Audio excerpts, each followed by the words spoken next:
Hi hello friends, welcome to my channel. இன்றைக்கி பார்க்க போகிறது ஒரு இம்யூனிட்டியை பூஸ்ட் பண்ணுற ஒரு கஷாயம் ஒன்று பார்க்க போகிறோம். 2 பேர் குடிக்கிற மாதிரி அளவு இருக்கும். இந்த கஷாயம் செய்ய 8 விதமான இலை எடுத்திருக்கேன். அதில் ஃபர்ஸ்ட் ஒன் துளசி. இது சளி காய்ச்சல் இதெல்லாம் சரி பண்ணும். இதை நல்லா வாஷ் பண்ணிவிட்டு இலை மட்டும் ஒரு அரை கைப்பிடி போல் எடுத்துக்கோங்க. செகண்ட் ஒன் வெற்றிலை. இது ஒரு 3 இலை போல் எடுத்திருக்கேன். இது ஒரு ஆன்டி மைக்ரோபல் நுண்ணுயிர் கொல்லியாக செயல்படுது. தேர்டு ஒன் கற்பூரவள்ளி இலை. இது இம்யூனிட்டி நோய் எதிர்ப்பு சக்தியை அதிகரிக்குது. இதுவும் ஒரு 3 இலை போல் எடுத்திருக்கேன். ஃபோர்த் ஒன் தூதுவளை. இது ரெஸ்பிரேட்டரி ட்ராக்ட் டிசீசஸ், சுவாச பாதை நோய்கள் இதெல்லாம் சரி பண்ண உதவியாக இருக்குது. இதுவும் ஒரு 3 இலை போல் எடுத்திருக்கேன்.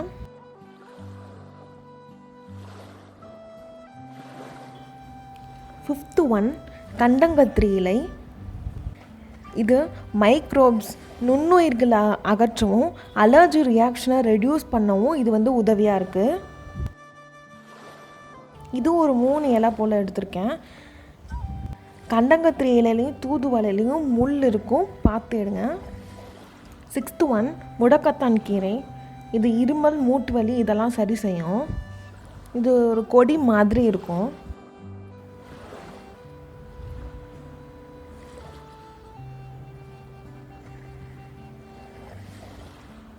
இது ஒரு 6 to 7 இலை எடுத்துக்கோங்க.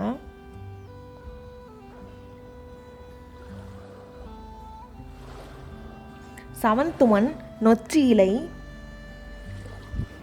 இந்த லீஃபுக்கு அடிப்பகுதியில் ஒரு மாதிரி ஒரு வைலட் கலரில் இருக்கும். இது சைனஸ் தலைவலி இதெல்லாம் சரி செய்யும். இது நிறைய எடுத்துக்க வேணாம், ஒரே ஒரு இலை மட்டும் எடுத்துக்கோங்க. எய்த்து ஒன் வேப்பலை கொழுந்து. இது ஆஸ்துமா, இன்டெஸ்டைனல் வார்ம்ஸ் இதெல்லாம் க்யூர் பண்ண உதவியாக இருக்குது.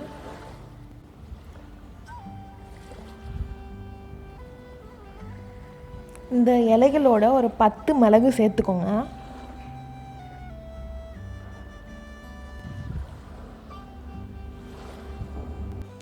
இப்போது அடுப்பில் பாத்திரம் வச்சு அதில் 3 கிளாஸ் தண்ணி ஊற்றிக்கோங்க. நான் சொன்ன மாதிரி இது 2 பேர் குடிக்கிற அளவுக்கு இருக்கும்.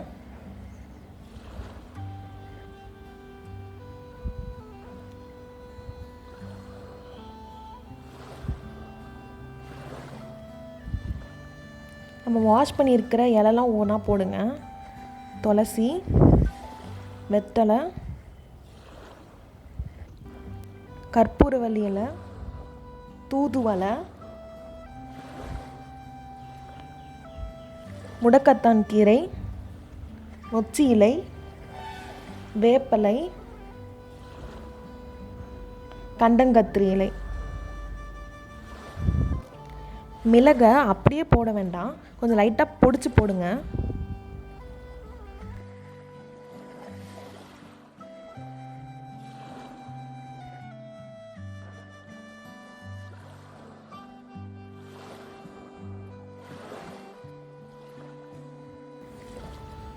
இது ஒரு 10 to 15 மினிட்ஸ் நல்லா கொதிக்கட்டும்.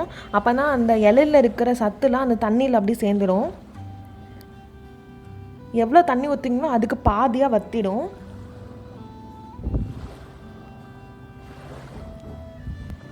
டென் to 15 மினிட்ஸ்க்கு அப்புறம் ஆஃப் பண்ணிவிடுங்க. அந்த தண்ணி கலர் சேஞ்சஸ் உங்களுக்கு பார்த்தாலே தெரியும். இப்போது அதை வடிகட்டி குடிக்கலாம். கொஞ்சம் லைட்டாக கசக்க தான் செய்யும், ஆனால் உடம்புக்கு ரொம்ப நல்லது. கஷாயம் ரெடி. வீடியோக்கு லைக் பண்ணுங்கள், ஷேர் பண்ணுங்கள், சப்ஸ்கிரைப் பண்ணுங்கள். வேறு எதுவும் டிஷ் என்ன கமெண்ட்டில் சொல்லுங்கள். தேங்க்ஸ் ஃபார் வாட்சிங்.